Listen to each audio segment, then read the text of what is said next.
Hi, my name is Bones Rodriguez, and I have an idea to share with you. It might seem that there are a lot of differences between the rich, the poor, and the middle class, but what if I told you that there was only one idea that the rich use that the other two do not that makes all the difference?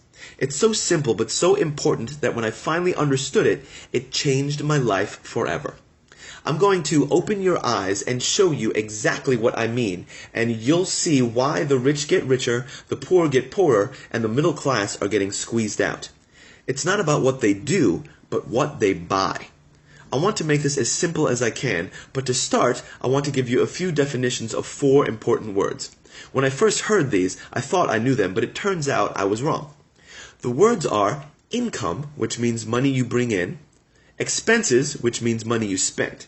These 2 words are used by the rich, the poor, and the middle class, but it's these next 2 that I thought I knew but blew my mind.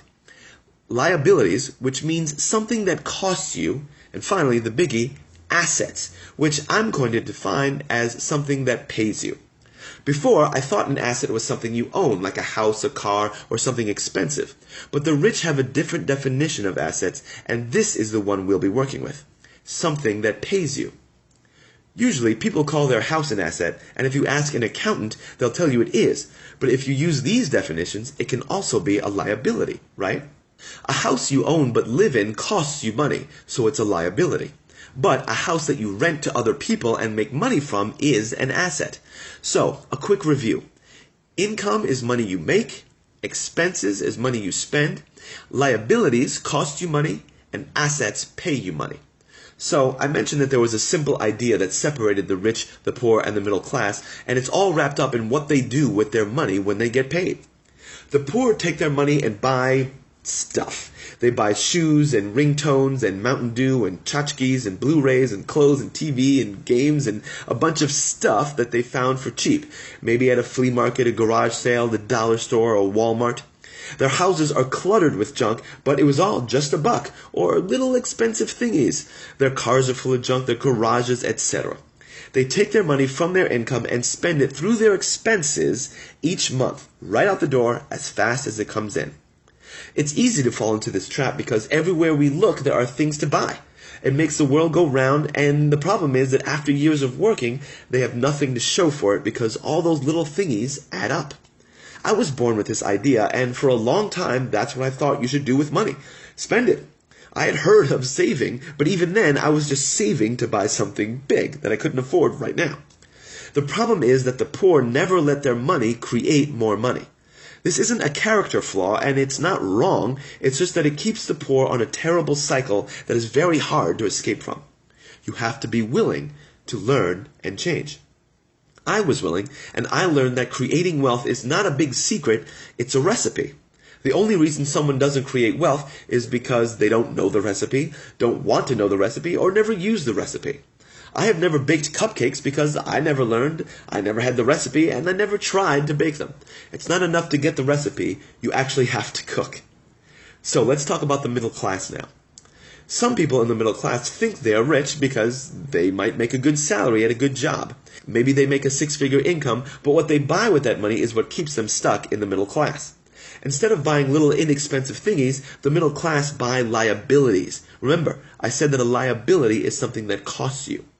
Well, the middle class buy things like big houses and nice cars and vacations and pay for them on a credit card that they pay for every month. Each month is a new thing, but it just adds a little bit to the monthly bills or expenses.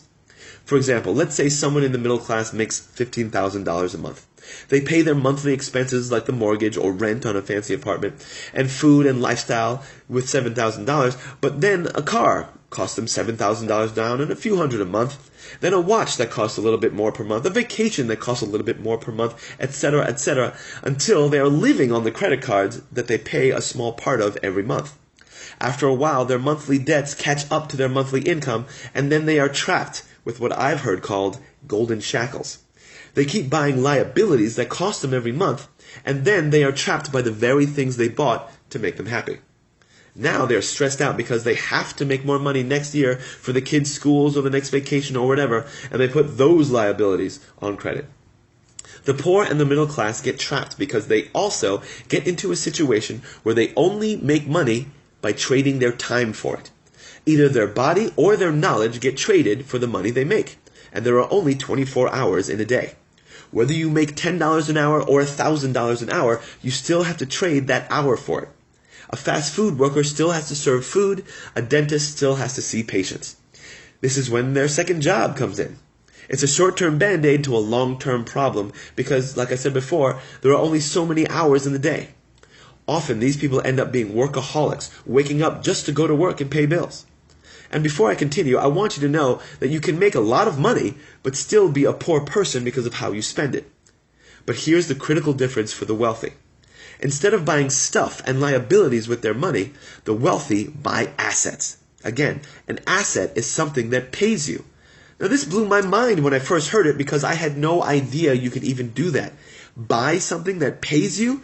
It made no sense at first, so I chose to keep learning. Here's what I found out. The wealthy buy assets. These assets pay them money, which they use to buy more assets, which makes them more money. The assets make them money instead of their time. Here are a couple of assets you might have heard of. Stocks, bonds, real estate. Now when I heard this, I said, oh, investing. Of course, the rich buy investments. Well, duh. And the person who taught me this asked me, well, what is an investment? And I said, well, it's something you buy, and then you hope it goes up in value, then you sell it for more money, right? And he said, no, that's trading. That's gambling, and that's what the poor and middle class think investing is. They are wrong. Then he asked me, would you like to know how rich people define investing? I said, yes. And he said, I actually already told you. They buy assets. Instead of buying something that you hope goes up in value after time goes by, the rich buy assets that pay them now. You see, they buy stocks that pay a dividend now. It pays them money every month. They buy bonds that pay them every month. They buy real estate that pays them every month.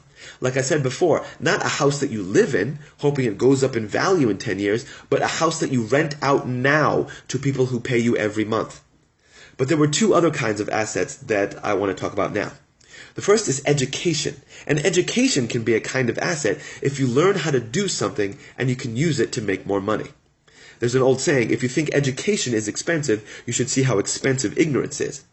But where the rich really make their difference is when they buy or create an asset that is a business, especially a business that can create passive income. When you can build up a business to where it pays you even after you stop working in it, then you have a true asset. It's what the real wealthy people do, and it doesn't have to be some multinational corporation. A great example of this kind of business is a simple vending machine. If you have a vending machine in a place with a lot of traffic, then people come and buy candy, and you just collect the money. Sure, you might pay for the candy and pay for someone else to restock it, but all you do is get the machine and get the money, and then buy another machine, and then get the money and buy another machine over and over. Warren Buffett did this with old pinball machines, and now he's one of the wealthiest people on the planet. He started with pinball machines, but now he buys big businesses that pay him monthly. Same recipe, different ingredients. If you, like me, feel excited now that you've learned this, and here's where you come in. Years ago, I came across these ideas when I was working a day job. I'm an actor, and you've seen me on TV now, but back then I was just working to pay the bills. I got jobs answering phones, temping, whatever, doing things just for money so I could pay bills on the liabilities and stuff that I had bought. Then someone shared these ideas with me, and I wanted a change enough that I chose to keep learning. Now things are entirely different. I spend my time doing what I want to do.